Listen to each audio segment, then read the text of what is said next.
Good morning. Today's topic is VLSI design flow and Y chart. After completion of today's session, you are able to draw and explain the VLSI design flow and draw and explain the Y chart. First, we start from VLSI design flow. A design flow in VLSI is the sequence of steps involved in the making of an IC. Means the VLSI design flow starts with a formal specification of a VLSI chip, follows a series of steps and eventually produces a packaged chip.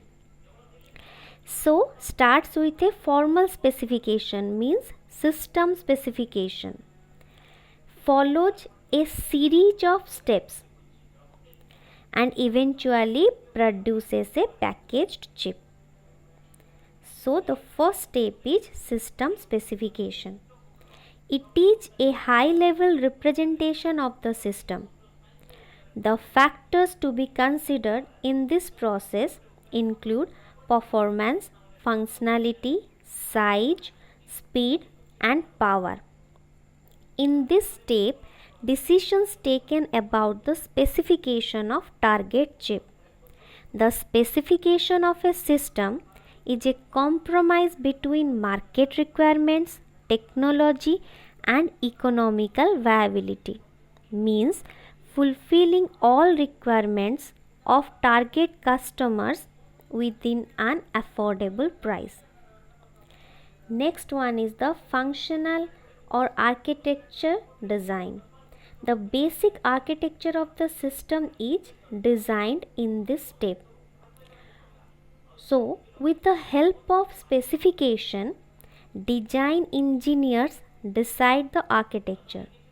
This includes decisions like type of processor, number of ALUs, floating point units, number and structure of pipelines, etc. These functional units of the system are identified and also identifies the interconnect requirements between the units. It is a register transfer level. Register transfer level description is done using hardware description language such as VHDL or Verilog. Next step is the functional verification, which is included in this step.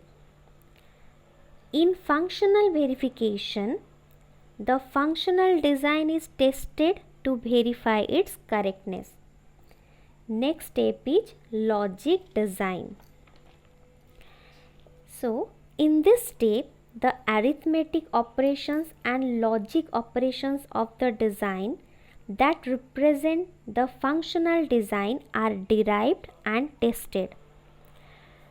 Means the functional design can be refined into logic level design, where we talk about the gates and flip-flops, etc.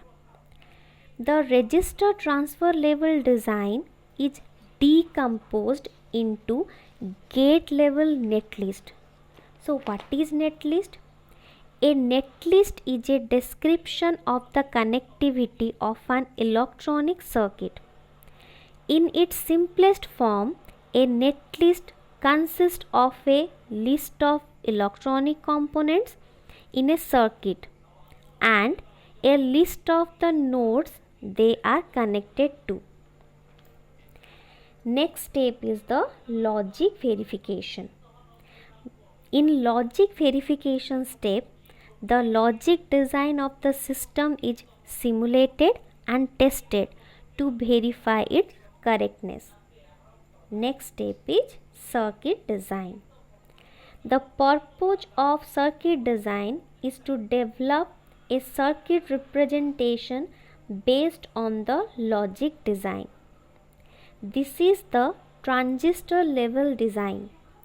The every logic design realized into typical CMOS transistors. Then define the interconnection between the transistors. Next step is the circuit verification. Circuit verification is used to verify the correctness of each components. Then physical design. In this step, the circuit representation is converted into geometric representation. The geometric representation of a circuit is called a layout. Next is the layout verification. In layout verification step, various verification and validation checks are performed on the layout. Last is the fabrication. After layout verification, the design is ready for fabrication. Then the entire layout fabricated on a wafer. Each chip is then packaged and tested to ensure that it meets all the design specification and functions properly. Before fabrication, we do number of verifications at every step in order to avoid the failure of the chip after fabrication, because fabrication is a very expensive process. At each verification step, the correctness of the design checked, and if any fault occurs, then again design step repeats until we get the correct output. This is all about the VLSI design flow. Next is Y chart. Y chart is also another form of VLSI design flow. The Y chart first introduced by D. Gajewski. It has three different axes which resemble the letter Y. Because of that, this is known as Y chart. The Y chart consists of three major domains, that is behavioral domain, structural domain, geometrical layout domain. In behavioral domain, a circuit is described fully by its behavior without describing its physical implementation or structure. In structural domain, a circuit is described by its components and their interconnections. Then geometric layout domain. The geometric layout domain deals with actual geometry of the circuit and describes the shape, size and locations of its components. Next, here the step is started from the algorithm. The design flow starts from the algorithm that describes the behavior of the target chip. Here, it decides that which specifications are needed for the target chip. In structural domain, architecture of the processor is first defined. Then the next step is the chip floor plan, where it is necessary to find out the approximate location of each module or block in the chip. The processor is mapped onto the chip surface by floor planning. Next one is the next design evolution in the behavioral domain defines finite state machine. It is a machine that can be exactly one of a finite number of states at any given time. The finite state machine can change from one state to another in response to some inputs. Simple examples are vending machines, which dispense products when the proper combination of coins is deposited. Another example is elevators, whose sequence of stop is determined by the floors requested by riders. So finite state machines are structurally implemented with functional modules such as register and ALU. After that, the next step is module placement. Module placement. These modules are then geometrically placed, means the module prepared by register ALUs are then geometrically placed onto the chip surface using CAD tools for automatic module placement followed by routing. What is CAD tools? Computer aided design tool.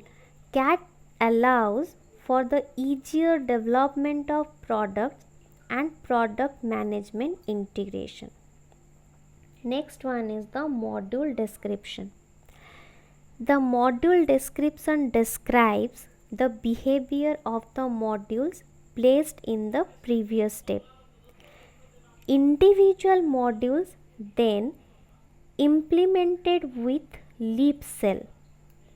What is leaf cell? Means logic gates. At this stage, the chip is described in terms of logic gates. Then the logic gates can be placed and interconnected by using a cell placement and routing program. Means it defined the interconnection route between the cells using routing program. The last evolution involves a detailed Boolean description of logic cells, means Boolean equation. After that, the leaf cells are implemented using red transistors, and at last we get final product for fabrication at this point, means mask. The last step, mask, is one of the most important steps in the design flow, where the designer describes the detailed geometries and relative positioning of each layer to be used in actual fabrication. So this is all for today's class. Thank you.